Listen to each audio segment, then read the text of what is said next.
से वेद व्यास महाभारत के ऊपर आधारित है।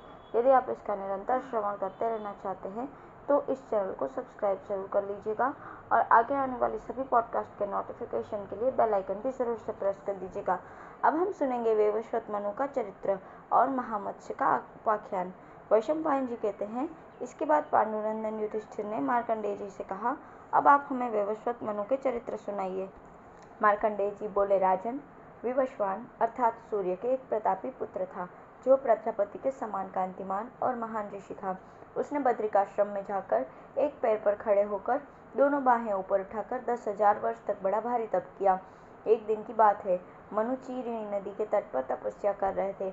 वहां उनके पास एक मत्स्य आकर बोला, महात्मन, मैं एक छोटी सी मछली हूँ, मुझे यहाँ अपने से बड़ी मछलियों से सदा भय बना रहता है, आप कृपा करके मेरी रक्षा करें। वैवस्वत मनु को उस मत्स्य की बात सुनकर बड़ी दया आई। उन्होंने उसे अपने हाथ पर उठा लिया और पानी से बाहर लाकर एक मटके में रख दिया। मनु का उस मत्स्य में पुत्रभाव हो गया था। उनकी अधिक देखभाल के कारण वो उस मटके में बढ़ने और पुष्ट होने लगा। कुछ ही समय में वो बढ़कर बहुत बड़ा हो गया, अतः मटके में उसका रहना कठिन हो गया। एक दिन उस मत्स्य ने मनु को देखकर कहा, भगवान, अब आप मुझे इससे अच्छा कोई दूसरा स्थान दीजिए। तब मनु ने उसे मटके में से निकालकर एक बहुत बड़ी बावली में डाल दिया। वो बावली 2 योजन लंबी और 1 योजन चौड़ी थी। वहाँ भी वो मत्स्य अनेकों वर्षों तक बढ़ता रहा और इतना बढ़ गया कि अब उसका विशाल शरीर उसमें भी नहीं अट सका।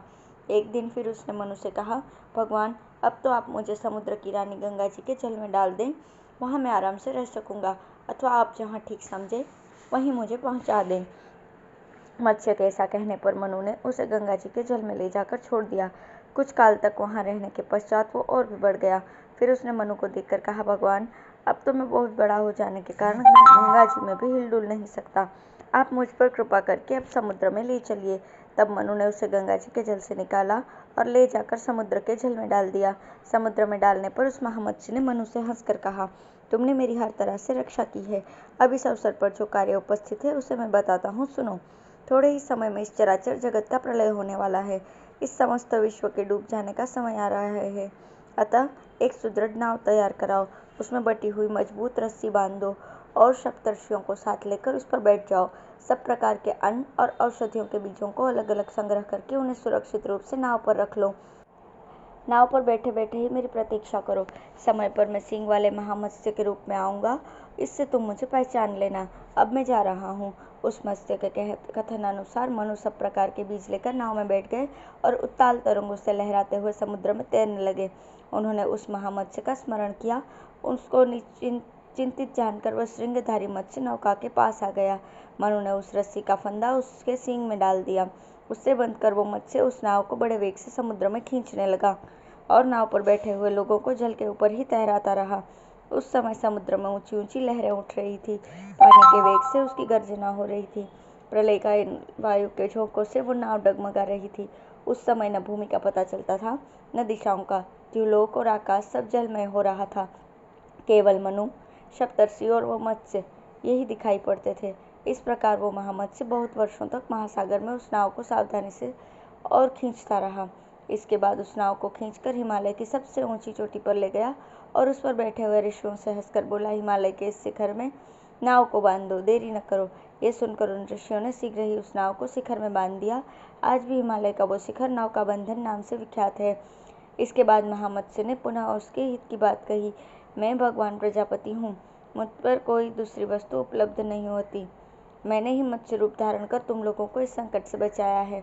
अब मनु को चाहिए कि देवता, असुर और मनुष्य आदि समस्त प्रजा की, सब लोगों की और संपूर्ण चराचर की सृष्टि करें। इन्हें जगत की सृष्टि करने की प्रतिभा तपस्या से प्राप्त होगी और मेरी कृपा से प्रजा की सृष्टि करते समय इन्हें मोह नहीं होगा।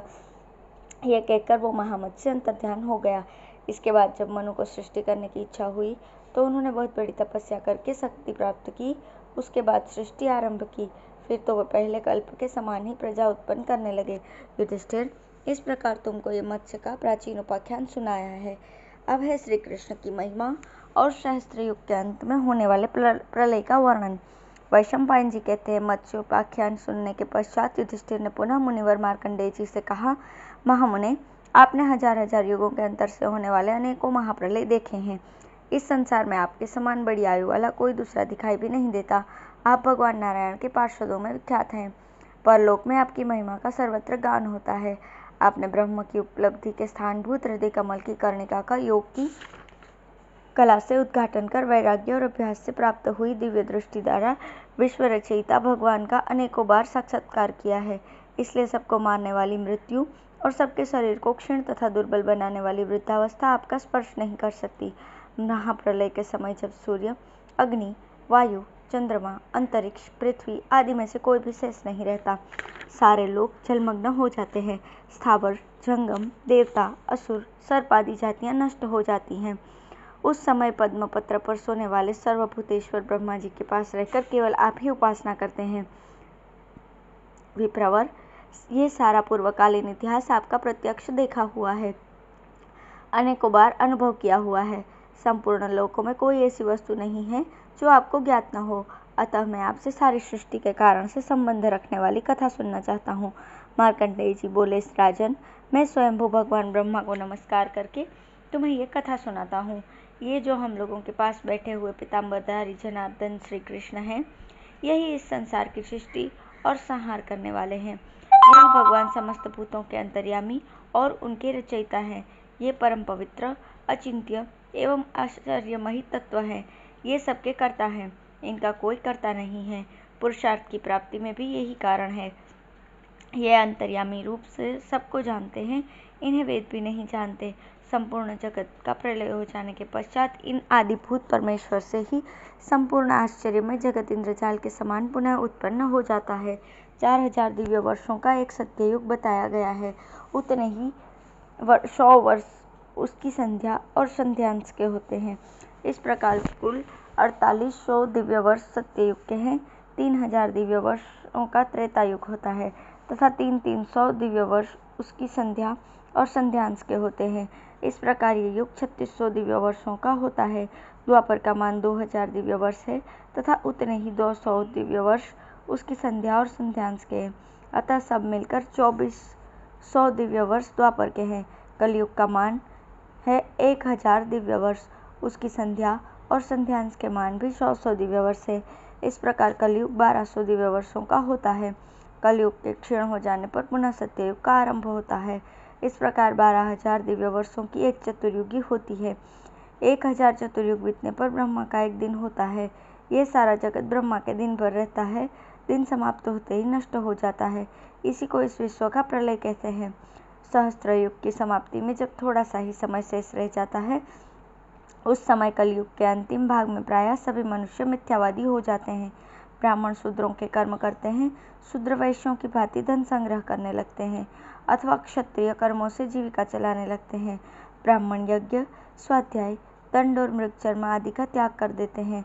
पक्षापक्ष का विचार छोड़कर सभी कुछ भक्षण करते हैं तथा जप से दूर भागते हैं और शूद्र गायत्री के जप को अपनाते हैं। इस प्रकार जब लोगों के विचार और व्यवहार विपरीत हो जाते हैं तो प्रलय का पूर्व रूप आरंभ हो जाता है। पृथ्वी पर मलेच्छों का राज्य हो जाता है। महान पापी और असत्यवादी आंध्र, शक, पुलिंद, यवन तथा आभिर जातियों के लोग राजा होते हैं।